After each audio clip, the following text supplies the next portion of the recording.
welcome to the Courageous Self-Care Podcast. I am your host, Christina Marlette. On this podcast, I love to talk about self-care that goes beyond bubble baths, chocolate, and wine. It is the self-care that is strategic, that takes you from being busy and overwhelmed to productive and peaceful, and it can get really uncomfortable because it takes courage, and it will also change your life. If you would like to take the quiz and find out your self-care style of where you're at right now, you can go to ChristinaMarlette.com, and it's fun and revealing. Today, we are going to be talking to my guest, Adrienne Furrie, and it's going to be a fantastic show. Before we begin, I do want to let you know that if you would like to be a guest, you can apply to do that, and I could interview you either on your business topic, if you have a product or a service to promote, or if you have a story of courage. I'm taking all kinds of applications for interviews, so you can do that at ChristinaMarlette.com. Okay, Adrienne, welcome. Hi, Christina. Thank you so much for having me here today. I was really happy and excited to get your text the other day. I thought, yay, this is a wonderful thing to be doing with you. So thank you so much. My pleasure. Adrienne, tell us a little bit about yourself. So I always joke and say I'm all about the outside, right? So everything I do is very focused on the exterior person. So what does that really mean? Like hair, makeup, clothes, and how we're pulling the whole thing together. So really what I work with is image. But of course, that's a bit of a joke because we all understand that really, who we are comes from the inside. And so the work that I do really in a nutshell is about helping women and men too, but primarily my major clientele is women to get who they are on the inside, their personality to really show up on the outside in a way that supports them and helps them to reach their goals, be those professional, personal, romantic, whatever it is that they're working to achieve. Thank you. And I know for a fact that Adrienne does amazing work, and together we make a great team, all about the inside and outside. So Adrienne, what would you say is your favorite self-care practice? So my favorite self-care practice, without a doubt, is running. I've been a runner ever since I was little. My parents were very active growing up, and I grew up running. Like when I was little, I'd go with my dad. I'd be on my bike and he'd be running. And then as I got older, I started running with him. I did track and field like all through junior high and high school. Even when I was in my kind of like 20s and pretty into more going to nightclubs and living the kind of carefree 20-year-old lifestyle, I still kept up. Well, at that point I also put yoga into the mix too, but yoga and running, and they've stuck with me now. I mean, 20 years later, running is the thing that and yoga too, but especially running and running outside. Like, so even in the winter here, like we live in a cold climate, as long as it's not below about -10, I go outside. Like I just get bundled up, and it's my chance to get outside, get some time in nature. Sometimes I take the dog, sometimes I've got my kids with me, but more often than not, it's just me. And I love to listen to either like great music or I love to listen to podcasts by my favorite inspiring people.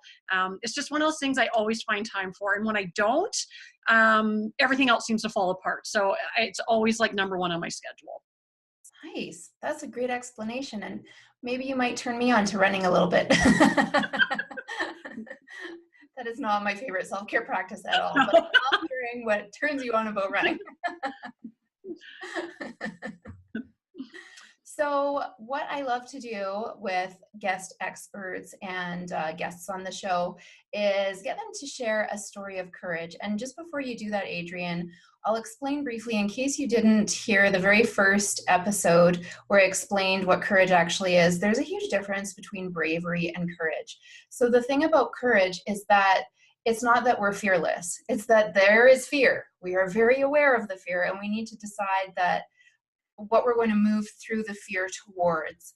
And so you get to be very mindful about the courage. You also get to use your heart. So it really combines your entire body, which as an embodiment coach, I love that idea. So Adrienne, please tell us your story of courage.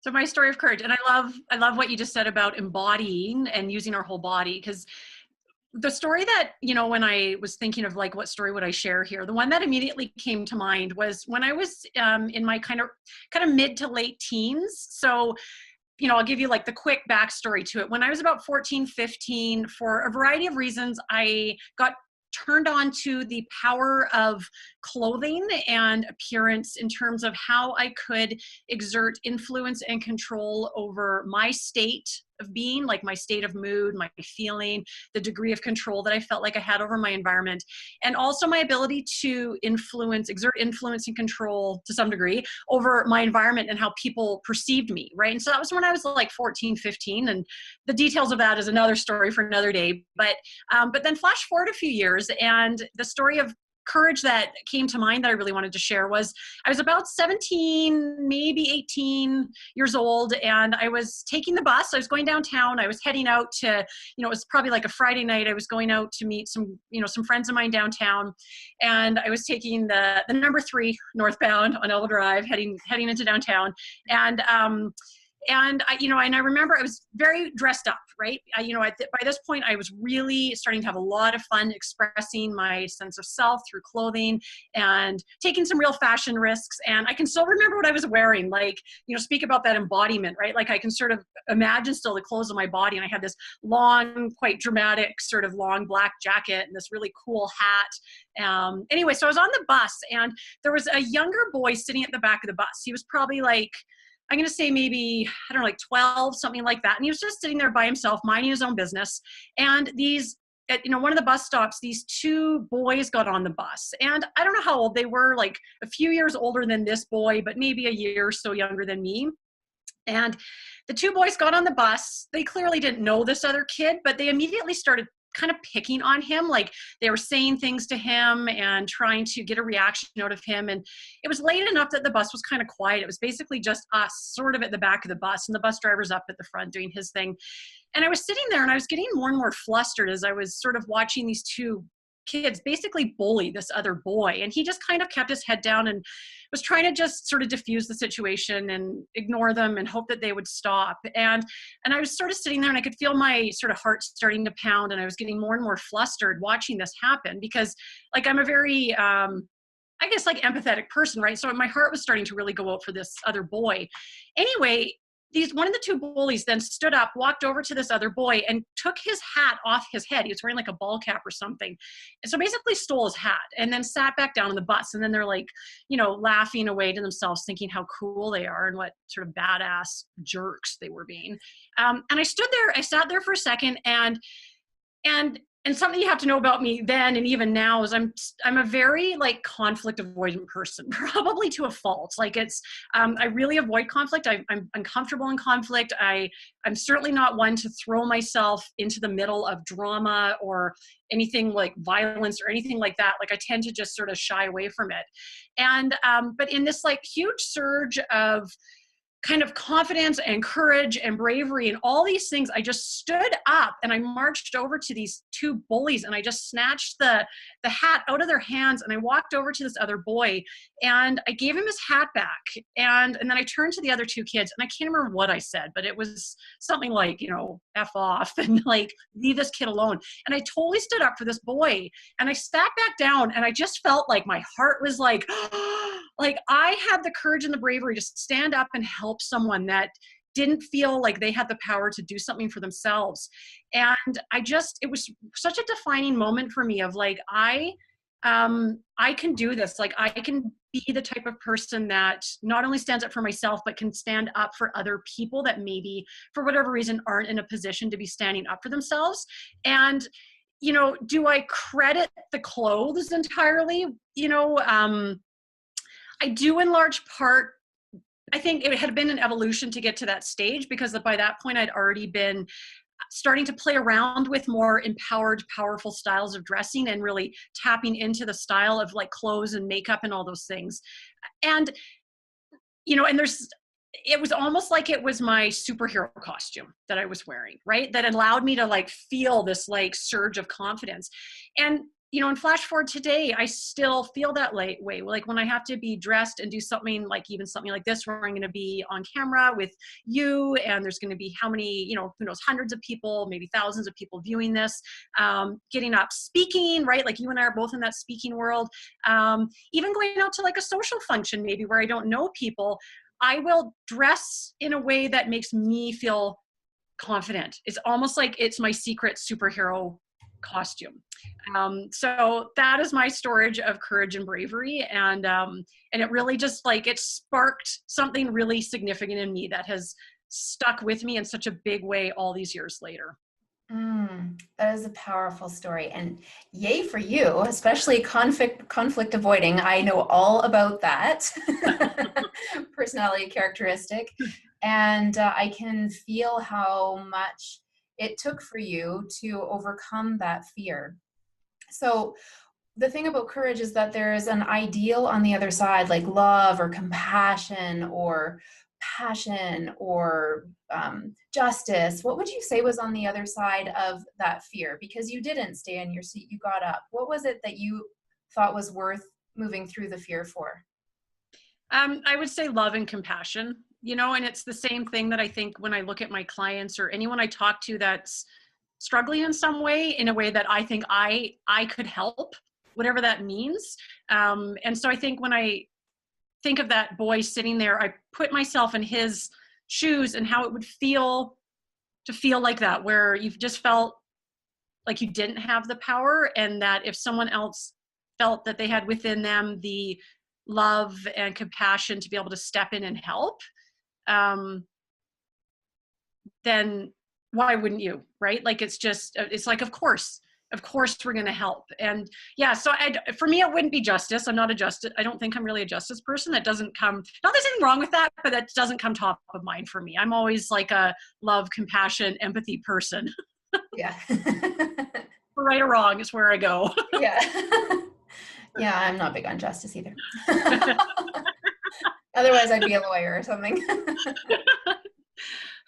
And I love that your outfit played a role in it, and you could feel the power of that. And it's curious to think, if you had a different outfit on that evening, would you have gotten up?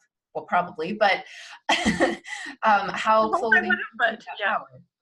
Yeah, totally. I'd like to think that I have that internal compassion, bravery, courage inside me all the time. And I would say now at the age I am, absolutely.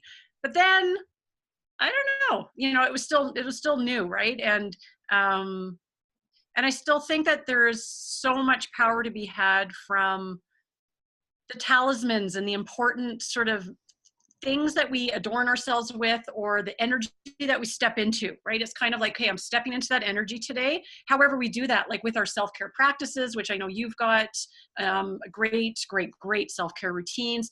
I would say for me, a big part of my self-care routine really falls into like running, yoga, and then a lot of the appearance stuff. Like, it's very sort of almost meditative, and it's very energetic work around who am I? How do I want to be showing up? What energy do I want to be putting out? What energy do I want to embody in this space, right? So, and in that case, maybe it was just fortunate that I was in my like powerful energy mode that at that moment in time.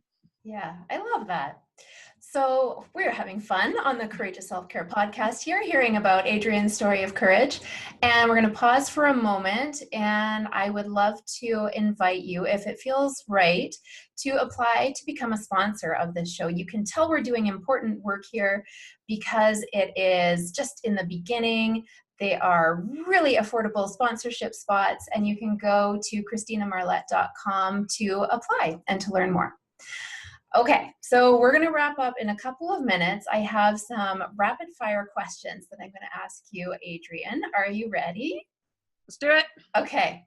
What is the best thing you've done for yourself this year? Best thing I've done for myself this year is I got my teeth professionally whitened. And after years of drinking red wine and coffee and loving fruit and all those things, my pearly whites weren't feeling so pearly white, and it was bothering me. And I thought, I'm going to do something about it. So I went and I had them professionally whitened, and it was awesome. Kind of painful, I'm not going to lie, but totally worth it. Nice. Yeah. What habit do you have that serves you the most? Exercise. Mm-hmm. And what habit do you have that you most want to change? Overthinking everything to death. I am like I try to figure out 500 steps down the road and every single thing that could possibly go right or wrong. And and then I can just come to a complete screeching halt with things. And it's not a good habit. I don't recommend it to anyone. Okay, and one more. If everyone did, there's a fill in the blank. If everyone did blank, the world would be a better place. If everyone came from a place of love and compassion. Of course, absolutely. Yeah. Okay, well, we're going to wrap things up. Thank you so much for being here, Adrienne. I really enjoyed doing this interview with you. Thank you so much, Christina. I love the opportunity to be here with you. And best of luck with this podcast. I think it's a great idea. Thank you. And yeah, we're here every Monday through Friday, so make sure you come back for more. Remember to go to ChristinaMarlette.com to find out your self-care style. And I'll look forward to being with you again. Well, I guess that would be tomorrow. Okay, bye-bye for now.